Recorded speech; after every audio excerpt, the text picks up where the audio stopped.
Gálatas capítulo 5, versículo 24. Pero los que son de Cristo han crucificado la carne con sus pasiones y deseos.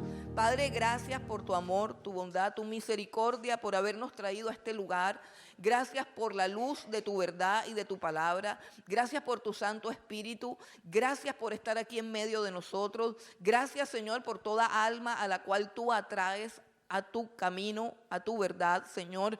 Gracias porque has tenido misericordia de nosotros. Hoy te pedimos, Dios, como todos los días, que hables a nuestras vidas, que hables a nuestros corazones, que abras nuestros oídos, que quites las vendas de nuestros ojos, que nos hagas entender y conocer tu santa y perfecta voluntad, que abras nuestro entendimiento a la gran obra de salvación que tú has hecho, Señor, a la cual tú hoy nos llamas con tu poder, con tu palabra y con tu verdad. Señor, que podamos comprender lo que tú quieres hablar a nuestras vidas hoy y podamos recibirlo y aceptarlo, Dios, como verdaderamente es, como palabra de Dios. Te damos gracias, Señor, y te bendecimos en el nombre de Cristo Jesús. Amén y amén. Bueno, este es un versículo muy sencillo de leer, pero muy difícil de pronto de vivir o de experimentar y quizás de comprender.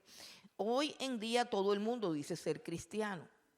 Todo el mundo dice ser cristiano. Escuché hace poquito a alguien, no me acuerdo a quién, que no confesaba ser evangélico.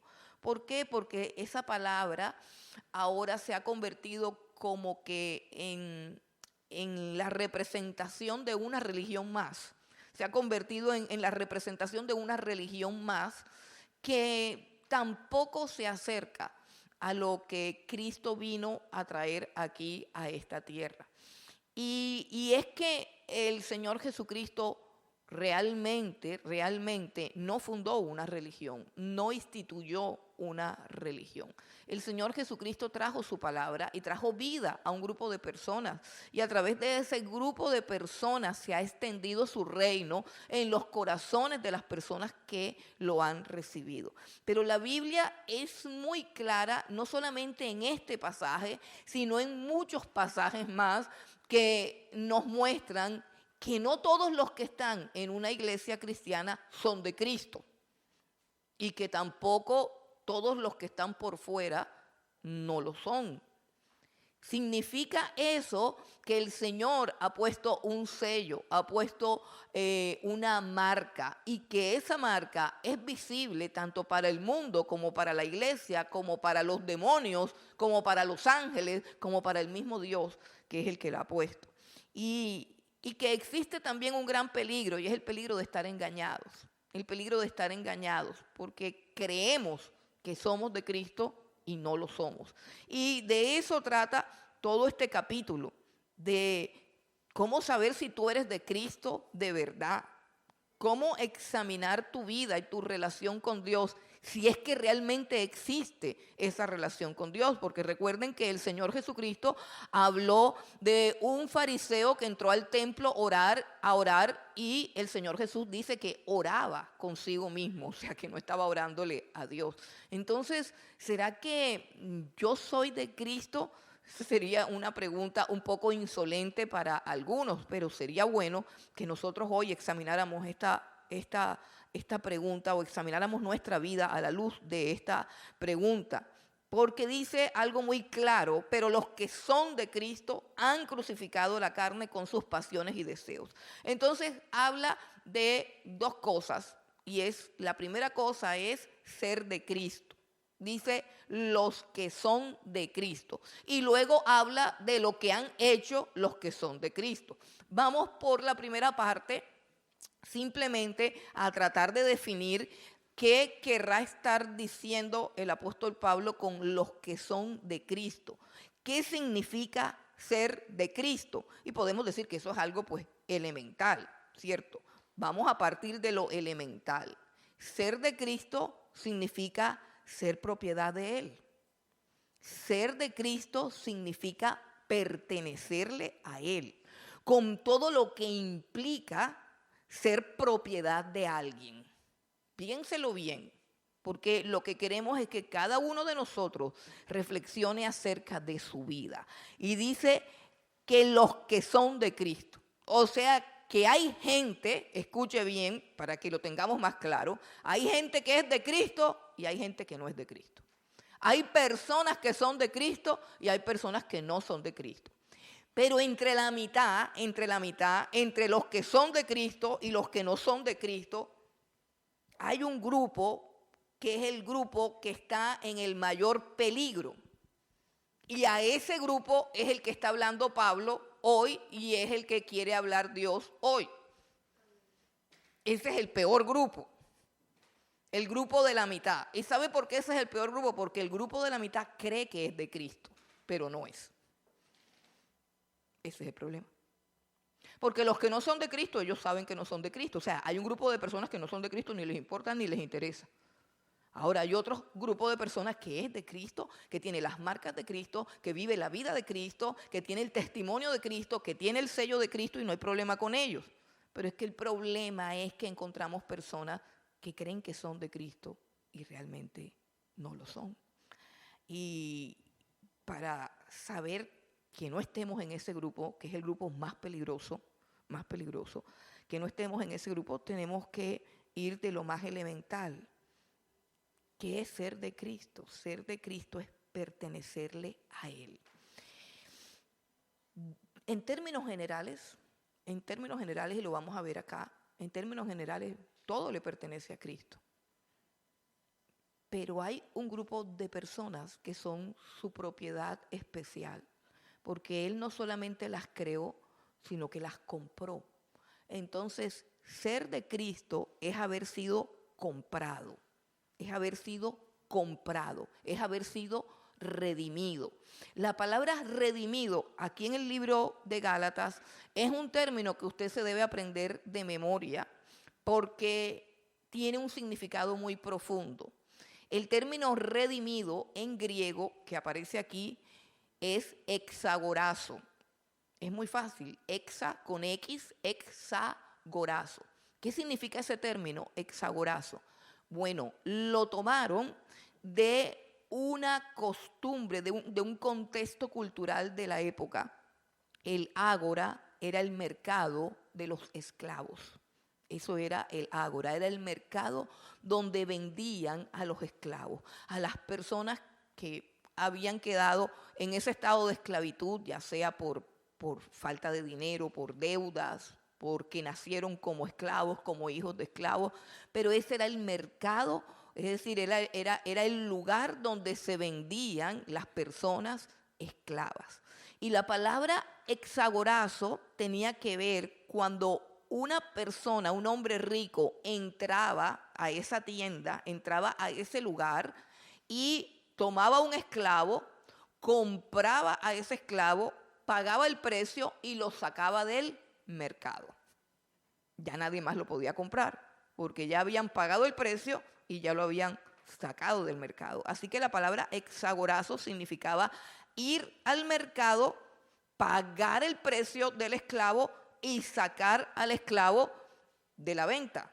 Ya no era un esclavo en venta, sino que era un esclavo que le pertenecía a aquel que lo había comprado. Así que ser de Cristo, estar redimido por Cristo, significa tener dueño, pertenecerle a alguien. Nosotros a veces pensamos que ser cristiano y que el término redimir, tiene que ver básicamente con redimir del pecado, tiene que ver con libertarnos del pecado. Y la parte que de pronto no entendemos es que el pecado o la práctica del pecado en sí mismo es solamente una consecuencia colateral del verdadero pecado. ¿Qué es lo que les quiero decir? Que la esencia del pecado no son los actos que podrían estar enumerados aquí, como por ejemplo adulterio, fornicación, inmundicia, lascivia, idolatría, hechicerías, enemistades, pleitos, celos, iras, contiendas. Eso podría llamarse los pecados, pero realmente esos son los síntomas del pecado. Son la expresión, porque fíjese que aquí dice, manifiestas son las obras de la carne. Manifiestas son las obras de la carne. O sea que dentro de la carne está todo lo que es la hechicería, todo lo que es la idolatría, todo eso es la expresión de la carne. Es como cuando Jesús dijo que de la abundancia del corazón hablaba la boca. Así que cuando yo ofendo, insulto, murmuro, levanto un chisme o miento, ahí no está el pecado en mi boca. El pecado está en mi corazón. Mi boca lo que está haciendo es simplemente expresarlo. Eso es lo que está haciendo mi boca. Es el síntoma. Yo hablo acerca de lo que hay en mi corazón. Entonces, cuando se habla de redención, no se habla de quitar el pecado, o sea, de que la persona simplemente deje de pecar. No, porque los pecados que comete una persona son solamente los síntomas de una enfermedad mayor. Así como un tumor. Vamos a suponer que una persona tiene un tumor, no sé qué, en la cabeza, ¿cierto? Y comienzan a aparecer síntomas. Por ejemplo, dolor de cabeza. Por ejemplo, mareo. Por ejemplo, vértigo. Por ejemplo, náuseas. Por ejemplo, inflamación. Todas esas cosas pueden ser tratadas con medicina, ¿cierto? Le damos un analgésico fuerte, se le quita el dolor de cabeza. Le damos un desinflamatorio, se desinflama un poco. Sabemos que se va a volver a desinflamar, pero mientras esté llena de desinflamatorios, ahí mantiene. Si de pronto tiene vértigo, le damos algo para el vértigo. Y así, ¿qué hacemos? Simplemente adormecemos los síntomas, pero el problema no es el vértigo, el problema no es el dolor de cabeza, el problema no es la hinchazón, el problema sabemos que es un tumor, ¿cierto? Entonces, cuando hablamos de pecado, el problema no es el robo, el problema no es la mentira, el problema no es el adulterio. Todas esas son las expresiones de un tumor, de una cosa mayor, que es lo que tiene que ver con la redención. ¿De qué nos redimió el Señor? Miren, la esencia del pecado es básicamente una rebelión contra Dios. Y yo quiero llamarla, para que la entendamos mejor, yo quiero llamarla autonomía. Quiero llamarla independencia. Y quiero llamarla, como se dice hoy en día, libertad de pensamiento. Eso es lo que es el pecado. Usted me dirá, no, eso no es así. Sí. El pecado consiste en la independencia del hombre, en la autonomía del hombre, en que el ser humano un día decidió no depender de Dios. Te lo explico. En el jardín del Edén, la Biblia dice que Dios creó toda serie de árboles frutales y dijo, de todo árbol del huerto podrás comer. Eso se llama libertad. De todo árbol del huerto podrás comer. Eso se llama libertad. Pero en la mitad del huerto, y no fue ni en la esquina derecha, ni en la esquina izquierda, ni atrás. La Biblia dice que fue en el centro del huerto. Había un árbol que se llamaba el árbol del conocimiento del bien y del mal. Y Dios dijo, de ese árbol no podrás comer, porque el día que de él comas, ciertamente morirás. Y eso se llama autoridad. ¿De quién es la autoridad? De Dios. ¿Quién se tenía que someter a la autoridad? El hombre. El hombre. De todos los árboles del huerto, alrededor, podían comer. Libertad. ¿Cuándo? Cuando quisieran. ¿Cuánto? Cuando quisieran. Todo lo que quisieran, todas las veces que quisieran. Esa es la libertad que Dios le entrega al hombre. Pero Dios es el dueño de todas las cosas. Y Él coloca su principal árbol en todo el centro y dice, de este no pueden comer. Y la Biblia no dice que hubo una prohibición acerca de cometer adulterio o de fornicar o de mentir o de robar. Eso no existía en el jardín del Edén. No existía la posibilidad de mentir, ni existía la posibilidad de robar, ni existía nada de eso, porque el orden divino y la soberanía divina estaba establecida en el jardín del Edén, que a propósito significa deleite, significa placer. Entonces, el ser humano, cuando decidió, por insinuación de Satanás, comer del árbol del bien y del mal. Recuerden que el árbol se llama conocimiento del bien y del mal. No decide robar, no decide adulterar, no decide fornicar, ni decide mentir. Decide hacer su voluntad. ¿Por qué? Porque el conocimiento del bien y del mal es algo que le compete solamente a la persona de Dios. Es decir, la única persona moralmente correcta, moralmente perfecta, para definir qué es lo bueno y qué es lo malo es Dios. Solamente Él, y Él está por encima de la ley y es soberano sobre toda ley. Te voy a poner un ejemplo. La ley dice no matarás. La ley dice no matarás. Ese es uno de los grandes mandamientos. Pero un día Dios llamó a Saúl, un rey rebelde, y le dijo, ve y destruye a Amalek. Amalek era un pueblo rebelde contra Dios. Dios había determinado hacer un juicio contra Amalek y había jurado que todos los amalecitas iban a desaparecer de la faz de la tierra. Y Dios le dijo a Saúl, levántate, ve y destruye a Amalek con todo lo que tiene. Y no te apiades ni de los niños de pecho, ni de los animales, ni de nadie. Pero Saúl llegó y comenzó a ver algunos animales gorditos. Le cayó como que en gracia al rey Amalek y decidió hacer las cosas a su manera. Porque él allí decidió que no era bueno matar a Amalek. Él allí decidió que no era bueno matar los animales. Porque pobrecitos los animales. Decidió que él era más bueno que Dios. Solamente Dios, como creador y dueño del universo, es el único que puede determinar cuando algo es bueno o cuando es malo. El concepto de bueno o malo, la potestad, el derecho y la autoridad de etiquetar algo como malo o como bueno le compete a Dios. Y eso era lo que simbolizaba ese árbol en toda la mitad. Pero había un ser que se había rebelado contra Dios y dijo claramente algo que es cierto en cierto grado. Le dijo a Eva, no es que te vas a morir, ahí está la mentira, porque sí se iba a morir, sino que cuando comas de ese árbol serás como Dios.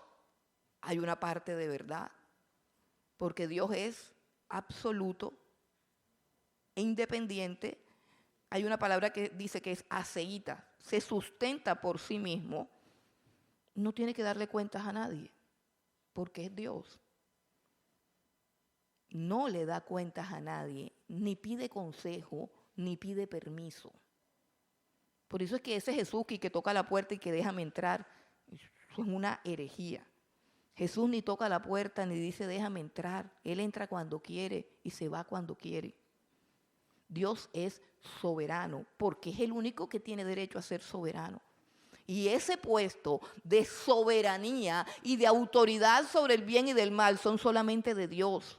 Entonces el hombre lo que hace en el jardín del Edén es usurpar el lugar de Dios, colocarse en el lugar de Dios y convertirse en un agente moral que decide qué es lo bueno y qué es lo malo, lo que equivale en otras palabras a convertirse en un ser autónomo, independiente, que está lleno de autosuficiencia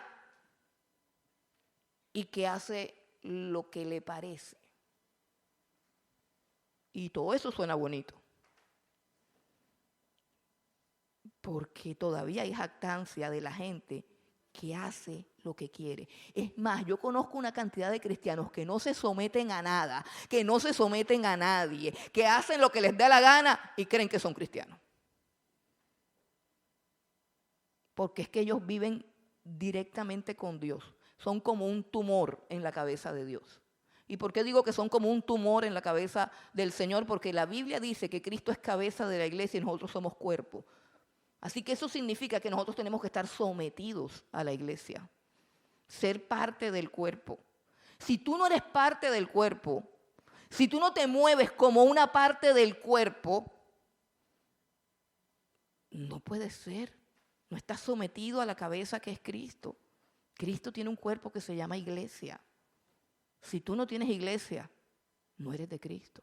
Repito, Cristo en la Biblia dice que es cabeza de la iglesia. Quiere decir que todos los que dependen de Cristo y hacen su voluntad, son su cuello, sus piernas, sus pies, están juntamente unidos entre sí y sometidos al cuerpo. Como los dedos están sometidos a la palma de la mano y la palma de la mano al puño, y como el puño conecta con el brazo y como el brazo conecta con el antebrazo y todo lo demás está conectado. Así lo dice el libro de Efesios. Juntos, todos, unidos por las coyunturas que se ayudan entre sí. Pero yo conozco miles de cristianos que asisten, pero no están ni sometidos ni unidos. Ellos allá están unidos con Dios por un conducto extraño que ellos se inventaron. Es como si yo me corto el dedo, lo pongo en la mesita de noche y el dedo sigue diciendo que él está recibiendo sangre, que él está recibiendo oxígeno, que él está recibiendo la vida, pero que él se queda en la mesita de noche. Y resulta que si usted se corta el dedo se pudre. ¿Sí entiende? Son cosas elementales, hermanos, que las sabemos de memoria, pero con facilidad vivimos en contra de ellas. Y después no entendemos por qué hay cosas que no funcionan. Entonces, el problema del pecado no son los actos contra la ley de Dios como tal, sino una emancipación. O sea, una autonomía, un independizarme de Dios. Entonces el hombre dijo, entonces ahora yo hago lo que quiero. Hago lo que pienso. Y nosotros encontramos cristianos que piensan todavía. Entonces usted me dirá, bueno, entonces el cristianismo se trata de no pensar. Bueno, vamos por partes para que lo podamos asimilar. Hay un asunto con la mente del ser humano, y es que la mente del ser humano no puede pensar bien. Por eso es que mejor que no pensemos con nuestra mente. Estoy tratando de ser clara, yo sé que está complicada la cosa. La mente del ser humano está caída, fue engañada por Satanás en el jardín del Edén y no entiende. Solamente en el texto de Isaías, Dios dice, mis pensamientos son mucho más altos que los tuyos. ¿En qué grado? Tanto como el cielo está más arriba de la tierra, así son mis pensamientos comparados con los tuyos. O sea que el pensamiento de nosotros es un pensamiento que no se puede elevar a las alturas. Es un pensamiento muy rastrero, muy por debajo de la voluntad de Dios. Romanos 1:21 también dice algo que es interesante que veamos. Vamos un momentico a Romanos capítulo 1, versículo 21. Y dice lo siguiente. Pues habiendo conocido a Dios, no le glorificaron como a Dios, ni le dieron gracias, sino que se envanecieron en sus razonamientos, y su necio corazón fue entenebrecido. Tanto los pensamientos como los afectos del ser humano fueron afectados por el pecado. De tal manera que todo ser humano que piensa por sí mismo, óigase bien, que piensa por sí mismo, tiene entenebrecido el razonamiento, tiene envanecido el razonamiento. Vuelvo a repetirlo. Toda persona que piensa por sí misma tiene envanecido su razonamiento. Te voy a poner un ejemplo. Hay un documental real, hecho en tiempo real y verdadero, que se llama Creación versus Evolución. En ese documental, un cristiano, un hombre cristiano,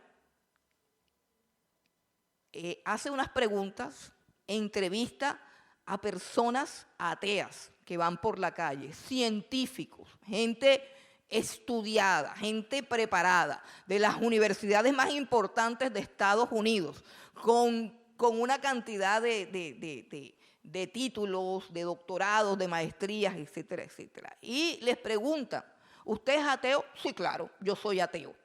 ¿Desde cuándo comenzaste a ser ateo? Desde que empecé a pensar por mí mismo. A otros le preguntan, ¿tú crees en la evolución? Sí, yo creo en la evolución. ¿Y desde cuándo comenzaste a creer en la evolución? Desde que comencé a pensar por sí mismo.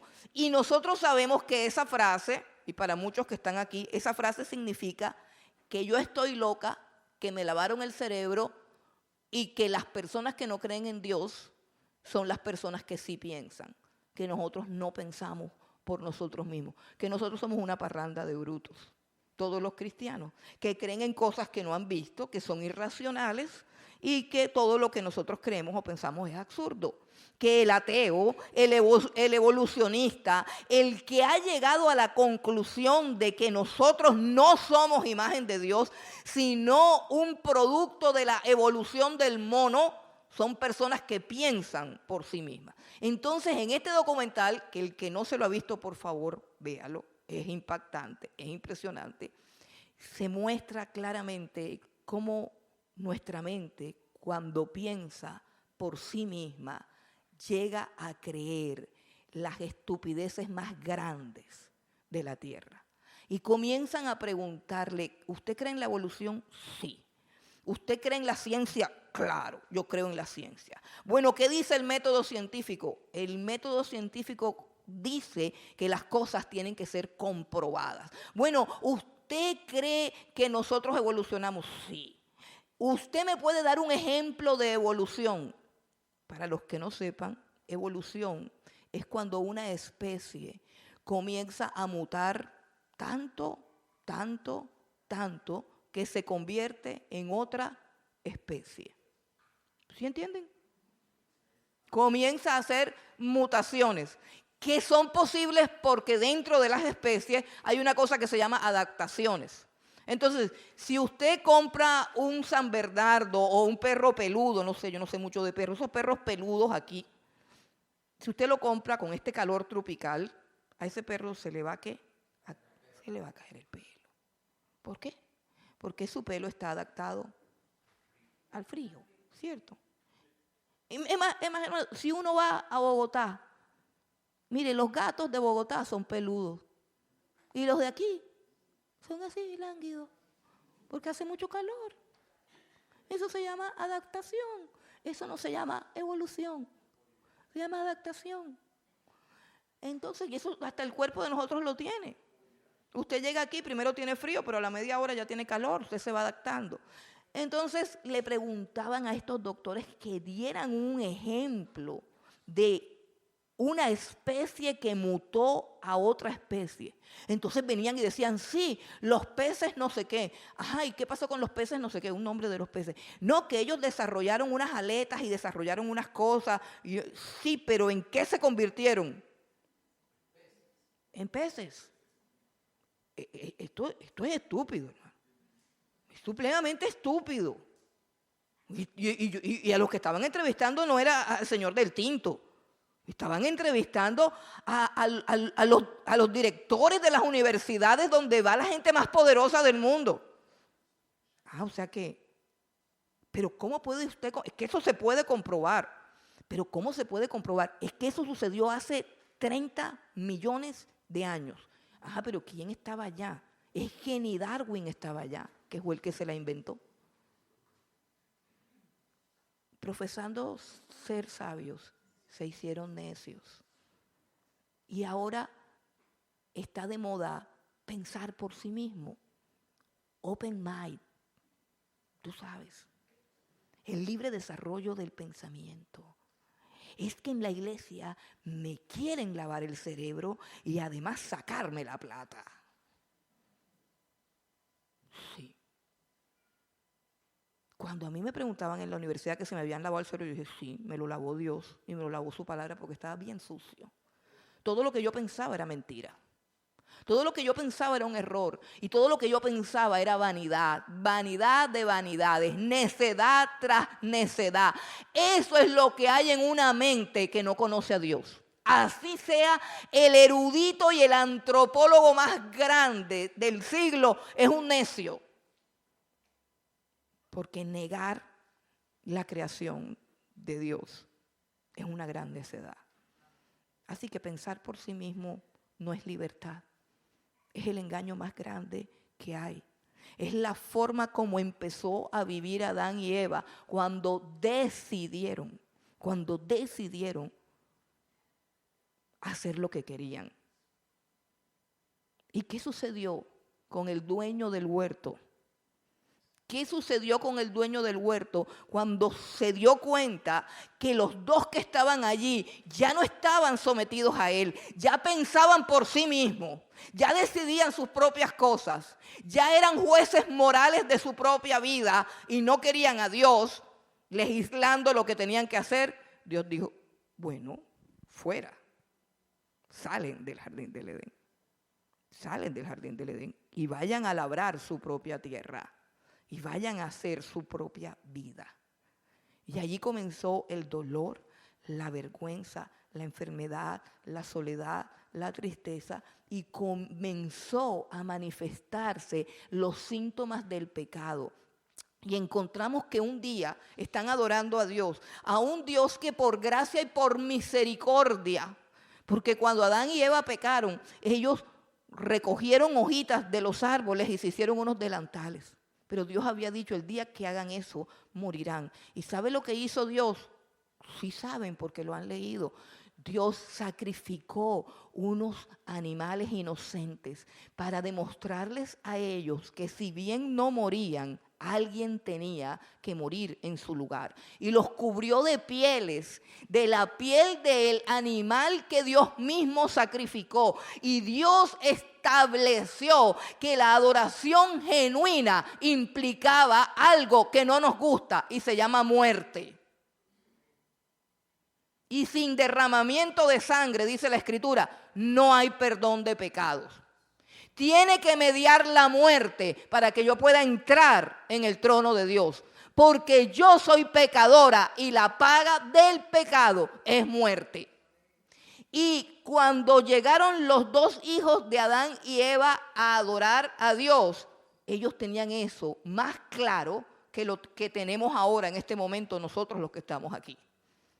Y con esa claridad, Abel agarró su cordero, escogió el mejor cordero, el más bonito. ¿Y le dio qué al cordero? Le dio muerte. ¿Por qué? Porque el concepto de muerte está ligado al concepto de la justicia por el pecado, para cubrir mis pecados, para yo poder estar delante de un Dios santo. Pero como el otro muchacho, Caín, es de open mind, es de libre pensamiento, el libre desarrollo de la personalidad, él dijo, pero qué chévere, porque nos llevamos unas papayitas aquí, unas frutas. Y se presentó a adorar a Dios a su manera, como a él le parece, como él considera. Oye, ¿cómo yo voy a llevar a un animal y matarlo allá? Y ese sangrerío tan feo, oliendo y las moscas viniendo. No, yo no voy a llevar esas porquerías allá.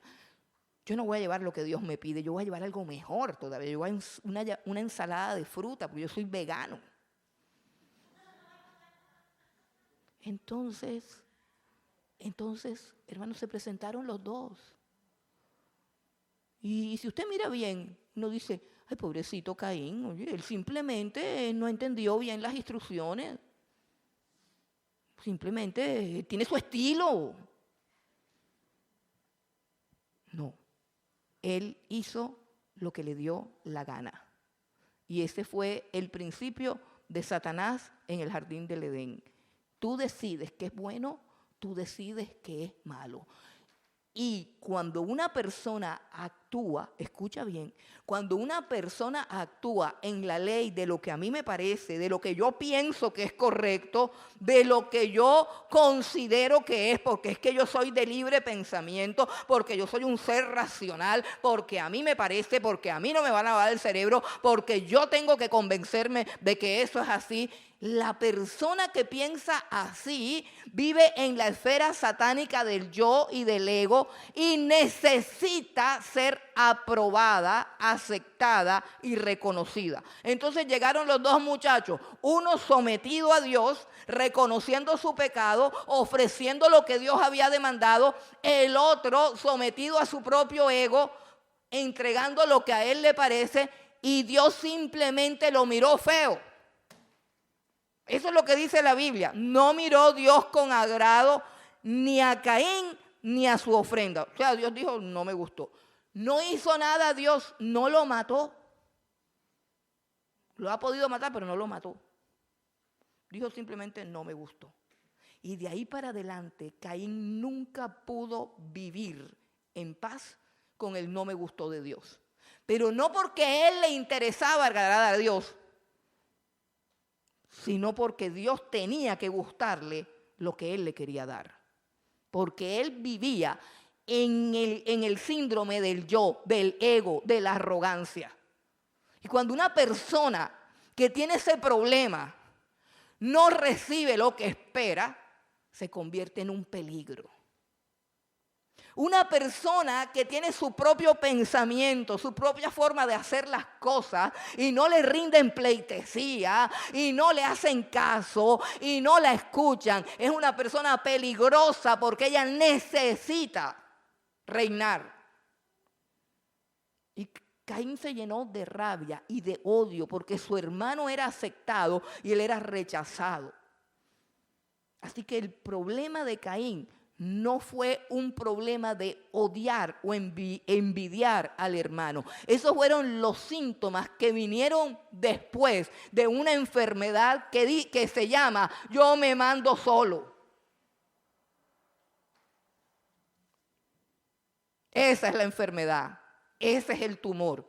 Se llama yo me mando solo. A mí nadie me dice lo que tengo que hacer. Yo me mando solo. Ese es el tumor que te lleva a todos los demás pecados.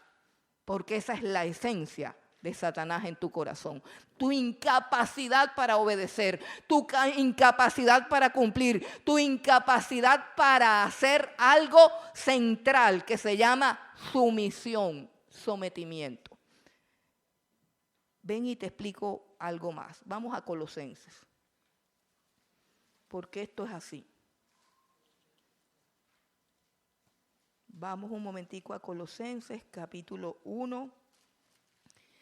Y vamos al versículo 15 y 16. Dice Colosenses 1, 15 y 16 acerca de Jesucristo. Él es la imagen del Dios invisible, el primogénito de toda creación. Porque en Él fueron creadas todas las cosas, las que hay en los cielos y las que hay en la tierra, visibles e invisibles, sean tronos, sean dominios, sean principados, sean potestades. Todo fue creado por medio de Él y para Él. Escucha bien, está hablando de Jesucristo. Hay un principio que gobierna la creación. Todo lo creado fue creado por Jesucristo y para Jesucristo. Todo ese humanismo que dice que tú eres la corona de la creación, que el mundo gira alrededor tuyo, no, eso es falso. El mundo fue creado para Cristo. El mundo le pertenece a Cristo. Y todo lo que hay en el mundo debe glorificar a Cristo. Y de hecho, escúchame bien, hasta el diablo y todos sus seguidores servirán para la gloria de Cristo cuando Cristo los destruya. Todos los pecadores, todos los rebeldes, todos los que se levantan contra Dios, terminarán glorificando a Dios ¿cómo? En el infierno. Porque allí se manifestará ¿qué? La justicia divina, que es la gloria de Dios. Tenemos un Dios justo. Así que no hay manera, hermano, no hay manera. El propósito de la creación entera, y tú eres criatura, tú no te hiciste a ti mismo, tú fuiste creado. Y el propósito de la existencia de todo lo que hay en la creación es que seas para la gloria del Señor Jesucristo, te guste o no te guste. Y la enfermedad es la que hace que no te guste. ¿Por qué no te gusta? Porque estás enfermo. ¿Por qué estás enfermo? Porque quieres que el mundo gire en torno a ti. Porque quieres servirte a ti mismo, entronizando tu manera de pensar por encima de lo que está escrito en la palabra de Dios. Porque quieres hacer tu voluntad. Repito, porque tienes el síndrome de yo me mando solo. Soy una persona autónoma, independiente, autosuficiente. Y eso no es cierto. Porque todos dependemos de Dios para vivir. Por Él nos movemos, por Él respiramos, por Él existimos y por Él somos. Si Él nos suelta, dejamos de ser. Si Él nos da la espalda, dejamos de existir. El libro de Efesios también habla de esto. Son cosas que tenemos que tener claras para ordenarnos. Retrocedamos a Efesios en el capítulo 1. También está lo mismo. Efesios capítulo 1. Dice, este texto lo hemos leído mucho. Dice, no. ¿Qué hizo? Dándonos a conocer, versículo 9, Efesios 1, 9.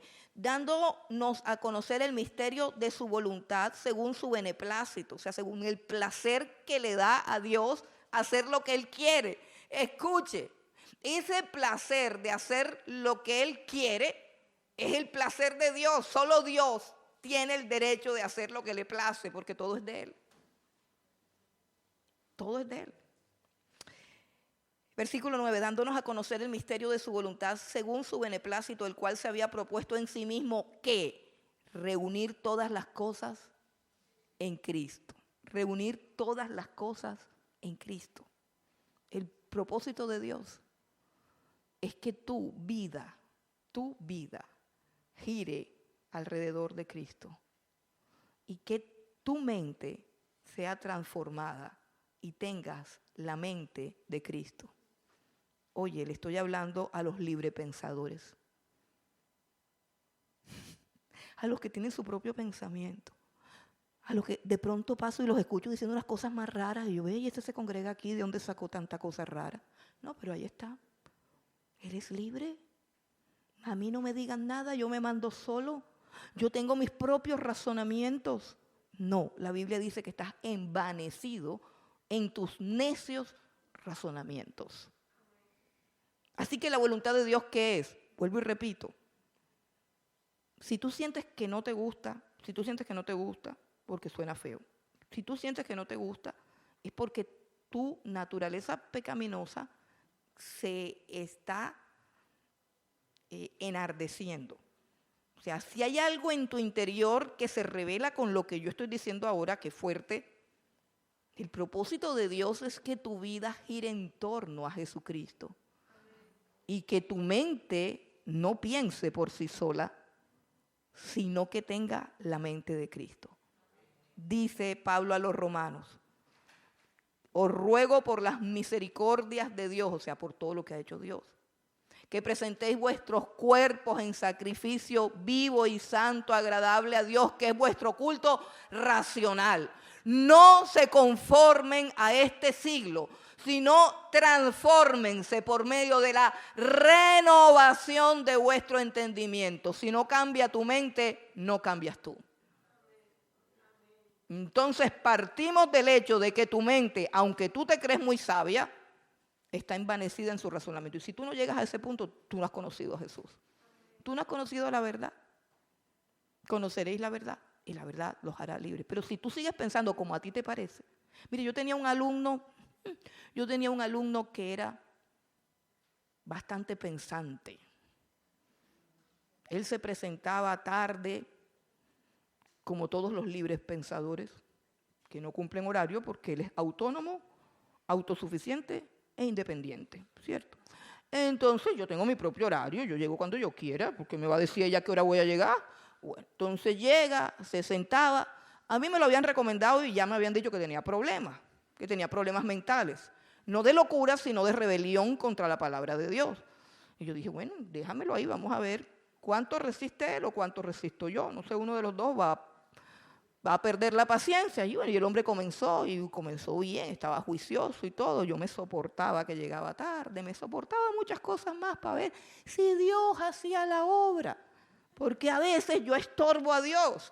Eso yo lo tengo claro. Entonces voy a tener paciencia. Y el hombre cada vez que yo decía una cosa, bueno, vamos a dejarlo. Hermana, yo pienso, mire, es que yo pienso. Yo decía, pero es que usted aquí no viene a pensar. Esto se llama escuela de formación bíblica. Usted viene a aprender lo que dice la Biblia, usted no viene a pensar. Esta no es una escuela de pensamiento. Esta es una escuela bíblica. O sea, ¿cómo así que no la captan? ¿Cómo así que no entienden? Esta no es una escuela filosófica. Esta es una escuela de Biblia. Uno aquí viene embolatado y mi trabajo, feo por cierto, es meterle a usted la Biblia en la cabeza. Yo me dedico a eso. Ay, pero ¿usted por qué se dedica a eso? ¿Usted por qué tan atrevida? Y quiere hacer y le quiero lavar el cerebro a todos ustedes. Sí, señora, a todos. Porque todos están perdidos. Porque yo también estaba perdida. Y de pronto me entró el libro en la cabeza y mi vida cambió. Entonces yo estoy convencida que yo necesito entrar en esa cabeza loca que usted tiene y quitarle todo ese poco de locuras y mostrarle lo que dice Jesús para que usted sea libre, sea pleno, sea dichoso. Pues el método a veces es barro, pero el resultado es excelente, hermano. Las vidas transformadas por la palabra de Dios no andan por ahí buscando las nuevas danzas, la temporada de danza, no sé cómo es que dice la canción. Bueno, danzando en las temporadas. Bueno, entonces sigamos. Problema mental, son problemas mentales. Como no tienen la mente de Cristo, entonces, hermanos, si el mundo es de Cristo, nosotros tenemos que vivir para Cristo. Es ser muy ilusos pensar que la felicidad está en pensar como yo quiero, en pensar como a mí me da la gana. Es más, aquí en Efesios, venga el capítulo 2, que muestra claramente, nuevamente se los muestra claramente cómo es la vida de los que se pierden. Hermano, todos los libres pensadores están perdidos. ¿Cómo así? ¿No son libres? No, no son libres. Eso es un engaño, hermano. Porque en este mundo solamente está el dueño del mundo y el enemigo del dueño del mundo. Es que entender el mundo es de lo más fácil. Dios lo creó y el diablo se atravesó. Y usted decide de qué bando se pone. Para eso no hay que pensar mucho. Por eso es que se envanecen en su razonamiento. Se lo repito, mire, el mundo es algo sencillo. Dios lo creó para Él, para que todos lo adoremos. Y el diablo se atravesó para que te adores a ti mismo y de esa manera eres un adorador de Él, porque Él fue el que inventó adorarse a sí mismo. Así es. Y tú decides en esta vida, si sigues al diablo, sigues a Dios. Y Dios, por su misericordia, te muestra cuál es el destino de los que se adoran a sí mismos y cuál es el destino de los que adoran al único que es digno de ser adorado. Y tú, en el camino, tú decides si sí o si no. Así de sencillo. Mira cómo piensan los que están perdidos. Es más, la Biblia no dice que están perdidos, dice que están muertos. Capítulo 2, versículo 1. Capítulo 2, versículo 1 dice, y Él dio vida a vosotros cuando estabais muertos en vuestros delitos y pecados. Está hablando con los que ya no piensan por sí mismos, sino que se someten a la palabra de Dios. Está diciendo a los que se someten a la palabra de Dios, les está diciendo, Él le dio vida a ustedes. Les dio vida a ustedes cuando ustedes estaban muertos en sus delitos y pecados, en los cuales anduviste en otro tiempo, siguiendo la corriente de este mundo. Mira la descripción de los que no tienen a Cristo y de los que están muertos en sus delitos y pecados. Dice, siguiendo la corriente de este mundo, conforme al príncipe de la potestad del aire, el espíritu que ahora opera en los hijos de desobediencia. Los hijos de desobediencia son los que no hacen lo que dice la palabra, sino lo que ellos consideran que se debe hacer. Pero hay un espíritu que gobierna sobre esos hijos de desobediencia que no apagan el celular. Bueno, yo les dije que lo apagaran porque yo me pongo pesada a veces. Entonces, esos dice que creen que son libres, ¿cierto? Creen que son libres porque ellos ¿qué? Porque ellos andan en la corriente de este mundo. Pero en la corriente de este mundo hay otro gobernante. Y dice que se llama el príncipe de la potestad del aire. El espíritu que opera en los hijos de desobediencia. O sea, escucha, en todos los que desobedecen a Dios opera un espíritu. No hay necesidad de ir a un brujo. No hay necesidad de invocar demonios. Cuando usted desobedece la ley de Dios, su mente, escuche bien, además de que su mente está envanecida en su necedad, su mente está abierta. Por eso dicen open mind, pero no saben abierta a qué. Está abierta a la actividad de Satanás. Cada vez que usted hace lo que le da la gana. Y eso fue lo que le dijo Dios a Caín, cuando lo vio que estaba lleno de odio, cuando lo vio que estaba lleno de rabia, cuando vio que estaba maquinando. Le dijo, ¿por qué estás tan bravo? Controla tu rabia. Tú puedes someter esas emociones. Pero con todo, dice, el pecado está tocando tu cuerpo. Satanás estaba tocando la puerta ¿de qué? De un corazón en rebelión. De un corazón que no se somete a la voluntad de Dios, escrita claramente en su palabra. Sigamos leyendo en el capítulo 2 de Efesios. El versículo 3 dice, entre los cuales todos nosotros vivimos en este tiempo. Aquí viene lo importante. Todos nosotros vivimos alguna vez y algunos todavía están ahí. Léalo y pregunte si usted está ahí. Pregunte si usted está ahí. Es sencillo. ¿Usted hace lo que le da la gana o usted le rinde cuentas a alguien? ¿Usted tiene talanqueras para hacer lo que quiere o usted siempre hace lo que quiere? ¿Usted es autónomo, independiente, libre pensador? Eso es sencillo de contestar. Entre los cuales todos nosotros vivimos en otro tiempo en los deseos de nuestra carne. Esos son los deseos del cuerpo. Y uno dice, bueno, sí, pero eso es pecado. Yo a la carne sí la sujeto, la pongo a hacer ejercicio, que coma bien, que coma sano. Yo no le doy ron, yo no le doy... Sí, pero no es solamente la carne. Dice, haciendo la voluntad de la carne y de los pensamientos. Eso tiene que ver, la carne tiene que ver con los apetitos, con los instintos desenfrenados de lujuria, de placer, de avaricia, de todo eso. Pero la voluntad de los pensamientos tiene que ver con lo que a mí me parece que es correcto. Y si a mí me parece que eso está exagerado, que esa señora está exagerando y que eso no puede ser así, que eso está muy exagerado porque a mí me parece. Soy una persona equilibrada, así que eso no puede ser así. Pues usted simplemente está haciendo lo que quiere. Pero precisamente de esa desgracia de hacer lo que me da la gana, de tener la mente abierta a la actividad de Satanás y de estar engañada en mis propios pensamientos vanos y necios, precisamente de allí es donde Cristo me liberta y me dice, ¿sabes qué? Entérate que tú no eres el centro del universo. Entérate que el centro del universo soy yo, dice Jesucristo. Entérate que tú ni respirar puedes si yo no te doy el aire. entérate que yo te creé para mi gloria y que tu plenitud y tu felicidad está en adorarme a mí.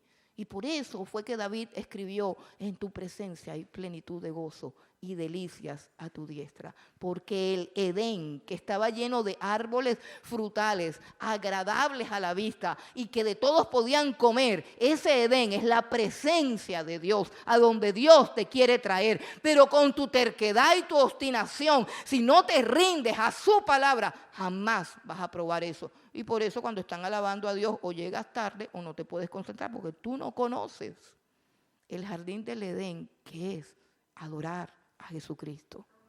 Es entrar en justicia, porque Él es el único digno de ser adorado y porque Él te creó para ser adorado. Cristo nos liberta del yo me mando solo, que es un grado satánico de existencia y supremamente engañoso. Supremamente engañoso. ¿Por qué? Porque las personas que están en ese estado, cuando les da la gana, buscan la Biblia, cuando les da la gana oran, cuando les da la gana vienen a la iglesia, cuando sienten, cuando no sienten, se mandan solas. Y de pronto esas actividades que a veces hacen y las hacen cuando les da la gana, les hacen creer que son de Cristo, pero no lo son. Porque ser de Cristo es encontrar al Rey y es ser hallado como un súbdito del Rey y entender que somos súbditos. Como cuando Pablo se postra ante Jesús y le dice: Señor, ¿qué quieres que haga? De aquí en adelante, tú me dices y yo hago. De aquí en adelante, tú mandas y yo obedezco. Y en eso me deleito. Y en eso me gozo. Y en eso encuentro la plenitud. Los que son de Cristo han sido redimidos del yo me mando solo y de yo hago lo que quiero. Bueno, segundo punto, ¿qué es lo que demuestra que soy de Cristo? Pues sencillo, la forma como vives. Vamos nuevamente a Gálatas, donde estábamos.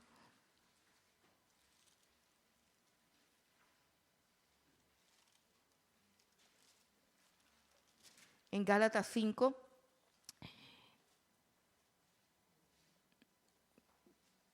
en el versículo 24, leemos que han crucificado la carne con sus pasiones y deseos. Eso es lo que han hecho y eso forma que un estilo de vida, una forma de vivir. Quiere decir que aunque uno aquí dentro diga que es cristiano, allá afuera sí se sabe. O sea, tú nada más tienes que observarte en tu propia casa. O mejor dicho, tienes que observar cómo eres y quién eres cuando ningún cristiano te ve. Piensa cuando tú estás en esos lugares donde no hay ningún cristiano. Piensa, cierra los ojitos y no me pongas cara de santo, porque yo aquí no creo de eso de cara, yo no creo de cara. Cierra los ojitos y piensa, ¿cómo eres tú cuando ningún cristiano te ve? ¿Cómo eres tú, por ejemplo, en una cola de un banco? Así cuando se están pasando todo. O en un trancón. O en una calle transitada. Y no hay ningún cristiano por ahí. Como dice la canción, cuando nadie me ve. Cuando nadie me ve.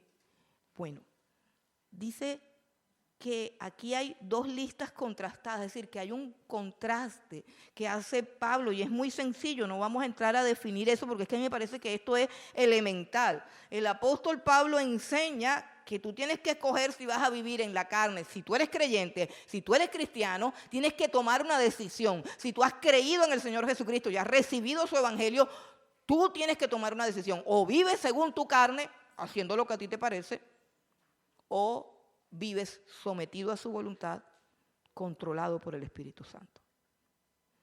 Ahora dice, y manifiestas, versículo 19, del capítulo 5 de Gálatas. Y manifiestas son las obras de la carne, que son adulterio, fornicación, inmundicia, lascivia, idolatría, hechicería, enemistades, pleitos, celos, iras, contiendas, disensiones, herejías, envidias, homicidios, borracheras, orgías y cosas semejantes a estas, acerca de las cuales os amonesto, como ya os lo he dicho antes, que los que practican tales cosas no heredarán el reino de Dios. Más, pero el fruto del Espíritu es amor, gozo, paz, paciencia, benignidad, bondad, fe, mansedumbre, templanza. Contra tales cosas no hay ley. Mire que hace el contraste y dice obras de la carne. A nosotros de pronto nos han enseñado, yo recuerdo, a mí me enseñaron que las obras son aquellas cosas que son el producto del esfuerzo humano. Y te quiero decir que esa definición no es correcta. ¿Sabe por qué? Porque una persona carnal no tiene que hacer ningún esfuerzo para cometer adulterio. Esto es facilito. No, uno no dice, uy, yo me voy a esforzar hoy en fornicar. Voy a hacer un esfuerzo sobrehumano para poder fornicar. Voy a hacer un esfuerzo para poder mentir. Voy a hacer un esfuerzo para tenerle envidia a alguien. ¿A usted le cuesta trabajo hacer eso? No, ¿verdad? Eso es facilito, ¿verdad? Eso es lo más fácil que hay. Lo complicado es no hacerlo, ¿verdad? Lo complicado es no hacer nada de eso. Eso quiere decir que la carne naturalmente produce eso. No, normal, natural, eso fluye de la carne. Pero dice el fruto del Espíritu. Entonces hay un contraste entre las obras, porque bueno, yo sí lo hago. O sea, hacer todo eso es facilito. O sea, si esa fuera la lista necesaria, todos fuéramos salvos. Por ahí salió un meme diciendo que para que a uno le dieran trabajo aquí en este país ahora mismo tenía que haber tirado piedra, tenía que haber roto algún vidrio, tenía que haber matado a alguien, Entonces, y los que no hemos tirado piedra nunca, a nosotros no nos van a dar subsidio de nada, nos van a subir todo.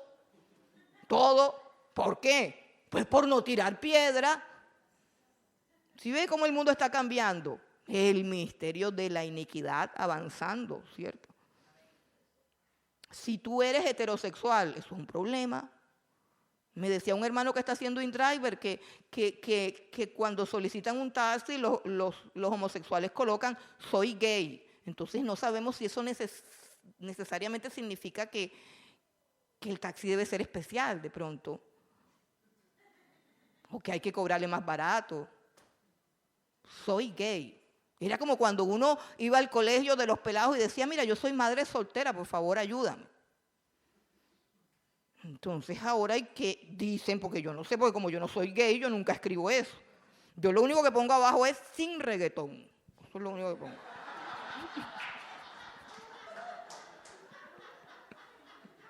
Esa es mi única petición. Ven por mí, pero sin reggaetón. El vallenato me lo soporto, pero el reggaetón no. Bueno, entonces, hermano, dice el fruto del Espíritu Santo. Ahora, ¿cuánto esfuerzo hay que hacer para que de la tierra salga un tomate? ¿Cuánta fuerza hace usted para que de la tierra salga un tomate? Un tomate sale solo. Hay que simplemente sembrar la semilla del tomate. Pero hay que arar la tierra, ¿cierto? Algo hay que hacer, porque es que eso no va a salir solo. Pero hay que hacer algo. Y ese es el problema del calvinismo, que el calvinismo dice que no hay que hacer nada. El calvinismo dice que no hay que hacer nada, que si tú de verdad eres salvo, tú te vas a convertir en Cristo un día. ¿Y cómo? Así solito, no te preocupes. Porque hay una doctrina que se llama la perseverancia de los santos. Los que son escogidos siempre serán santos. Nunca van a rendirse en el pecado. Nunca. Ellos siempre van a perseverar. Pero hermano, qué difícil es perseverar, porque Jesucristo dijo que desde los tiempos de Juan el Bautista, el reino de los cielos sufre violencia y solamente los violentos lo arrebatan. Y el apóstol Pablo está aquí hablando de una gran violencia. Dice, los que son de Cristo han crucificado su carne con sus pasiones y sus deseos. Eso significa que tienes que ser muy violento con tu carne, con tus deseos y con tus pasiones, si de verdad eres de Cristo. Si de verdad eres de Cristo, tienes que tratar seriamente con el pecado. Si de verdad eres de Cristo, tú no puedes decir, ay, es que es una mentirita que dije, una mentirita piadosa, una nada más, una. El que dice una dice mil. Olvídate, eres un mentiroso. Trata seriamente con tu mentira. Ah, no, pero como no te has muerto, porque las iglesias ahora están llenas de mentirosos. La primera vez que un mentiroso mintió en la iglesia se murió. Y fue una mentira boba. Por cierto, una mentira que todos echan aquí y ninguno se ha muerto. ¿Usted recuerda cuál fue la mentira que hizo que Ananías y Zafira se murieran? Vendieron una casa, trajeron la mitad y dijeron que esa era toda la plata. Esa fue toda la mentira. Mentira que echan casi todos ustedes. ¿Cuándo yo? Sí, cuando colocas ahí que diezmo. Y eso no es diezmo. Pon ofrenda, di la verdad. Igual que a mí que no me importa. Me importa un rábano. Pero eso tú lo vienes y lo traes aquí al alfolí. Y dice diezmo, o sea, 10% de lo que tú te ganas.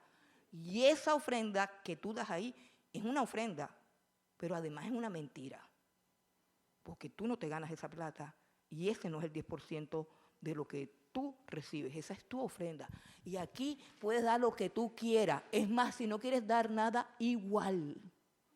Igual, porque los diezmos no son míos, son de Dios. Y aquí a nadie le cobran diezmos. Ay, que se levante uno que diga que la pastora me llamó para decir que yo no diezmo. ¿Para qué?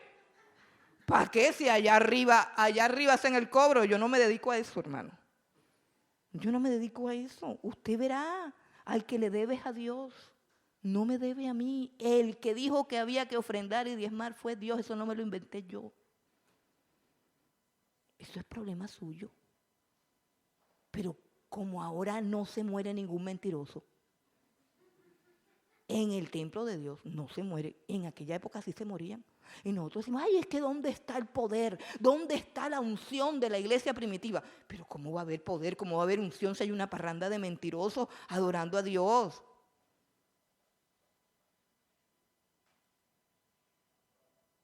¿Usted cree que allá podían decir una mentira después de que vieron a... ¿Usted se imagina cómo era esa congregación después de que los dos cayeron muertos ahí porque dijeron una mentira así? Así de chiquitica. Una sola vez que dijeron esa mentira se cayeron muertos ahí. Porque había santidad y porque había poder. Porque la presencia de Dios hervía. Pero no era por los pastores. No, eran todos. Cuando el Espíritu Santo vino en Pentecostés, la Biblia dice que todos estaban unánimes, juntos, orando. ¿Usted sabe cuánto murmurador hay en todas las iglesias? Yo no estoy hablando de aquí, aquí no hay. Allá sentados hablando, ay, pero no. Porque escogieron ese azul. Ese azul chillón. Oye, pero debieron coger otro azul. ¿Usted cree que en una iglesia donde todo es criticado, cuestionado? Pero eso no pasa aquí. No, eso no pasa aquí. Eso pasa allá, en las otras iglesias. En la de Etiopía.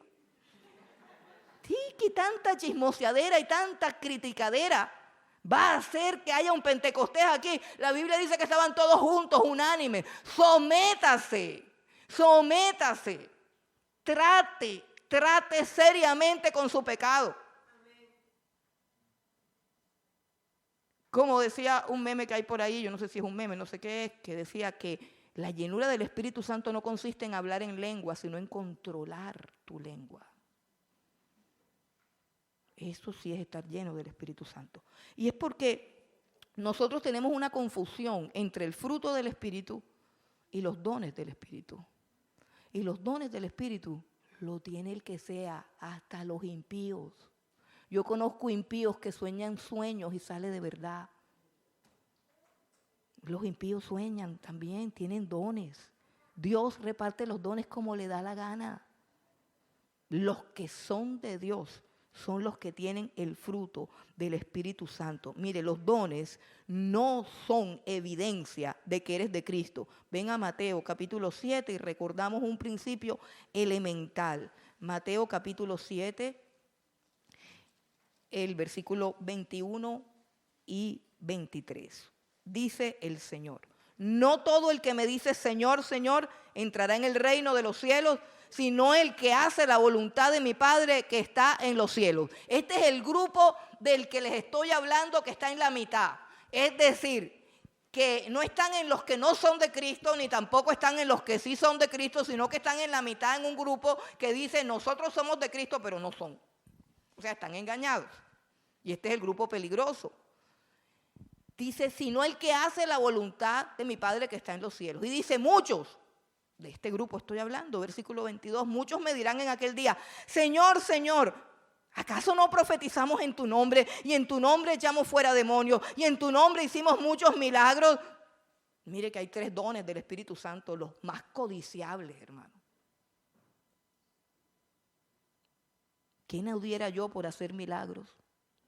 ¿Qué no diera yo por profetizar aquí todo lo que va a pasar? ¿Qué no diera yo por echar fuera todo el poco esos demonios que traen algunos cuando entran? Todos ellos podían hacer eso. Dice, cuando traen un endemoniado aquí, yo tengo que ir a buscar ayuda. Dice, sácalo tú sola. Yo no, pero no, ayúdame aquí con alguien. Y dice Jesús, y entonces les declararé, nunca los conocí.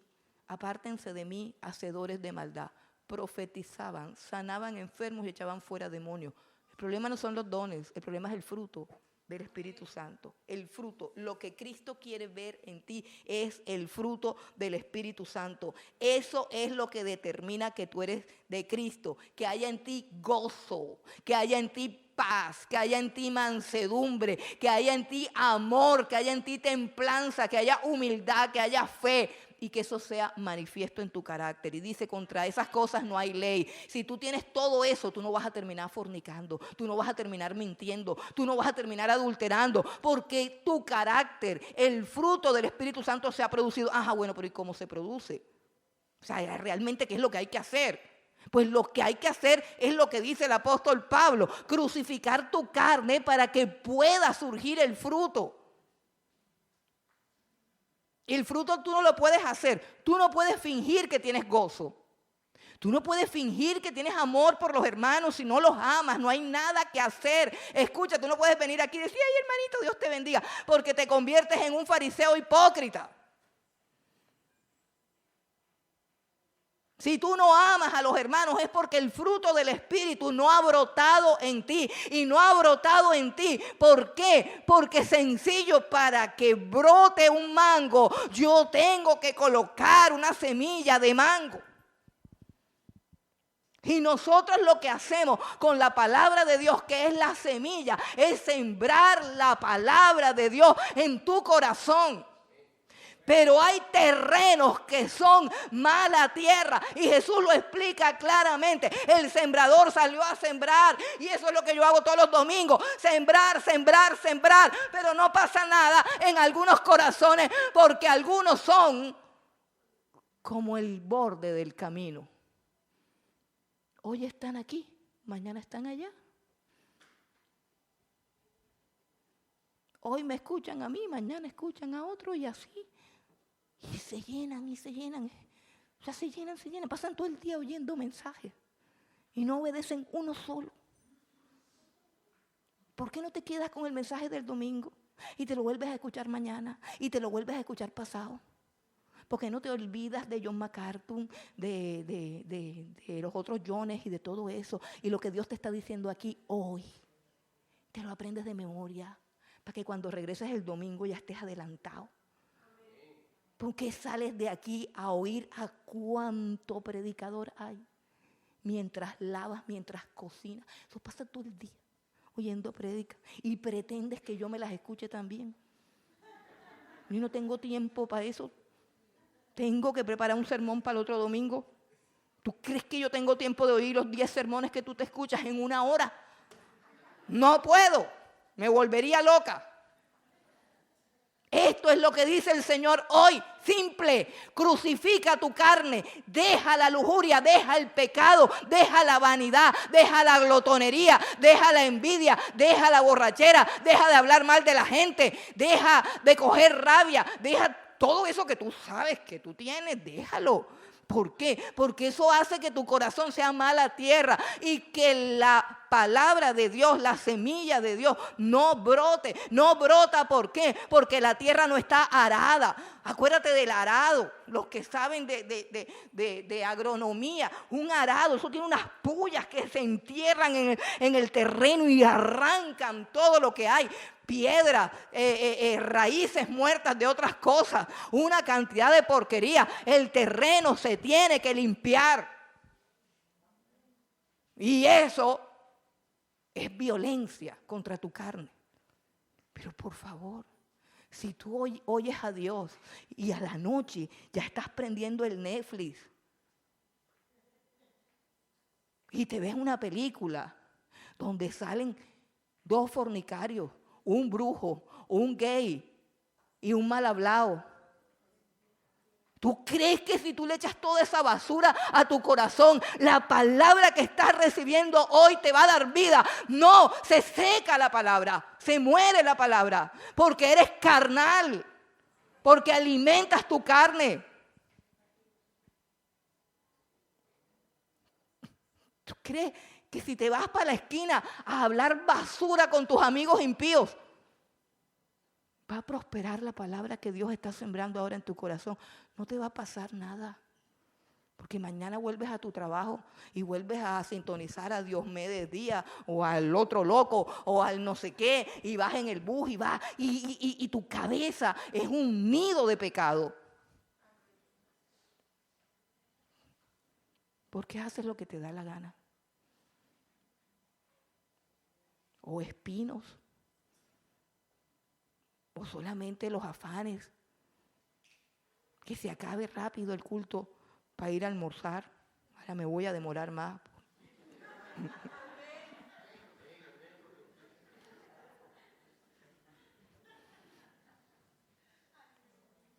Y ahí cuando vas a almorzar, ahí comienzas a hablar de cuánta locura, vascuencia y necedad hay. Y yo no te estoy diciendo que tú seas así. Yo peleo todos los días con eso. Porque sé que la vida la tiene Dios. Mi carne solamente produce muerte. Mi carne solamente produce muerte.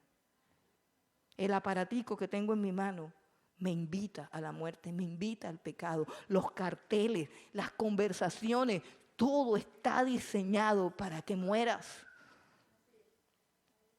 Tú sales de aquí y el diablo está buscando la manera de arrancar de tu corazón la palabra que Dios acaba de sembrar. Por eso es que no pasa nada. Dice, pero cuando cae en buena tierra, dice, estos son los que oyen la palabra con corazón sincero, la atesoran en su corazón y la ponen por obra. ¿Dónde está la crucifixión del yo?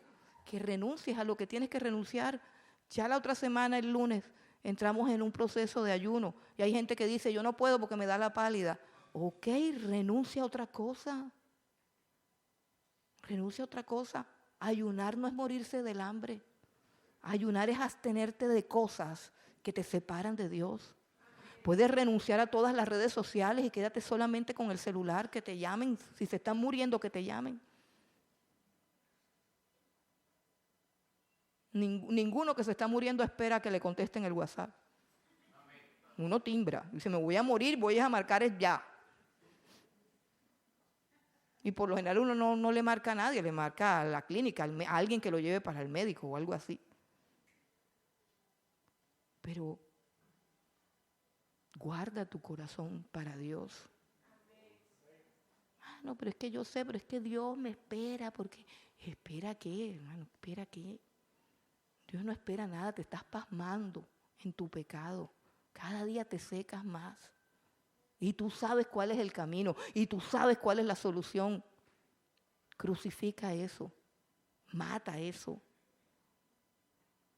La crucifixión es la muerte más dolorosa que se había inventado Roma en ese tiempo. Dolorosa, lenta y segura. Los que son de Cristo han crucificado su carne con sus pasiones y deseos. Si tú no lo has hecho, no eres de Cristo, pero hoy Cristo te llama. Y Cristo quiere sacarte del mercado de esclavos, de aquellos que creen que hacen su voluntad, pero siguen la corriente de este mundo. Es que está de moda. Es que está de moda. ¿Cuánta Biblia entra en tu cabeza? ¿Y cuánto tiempo las redes sociales entran en tu misma cabeza? Es así de sencillo, es así de simple. La religión no funciona. Domingo al culto, eso es religión. Lo que Dios dice hoy, que se quede en tu corazón esta noche y mañana y pasado y todo el tiempo.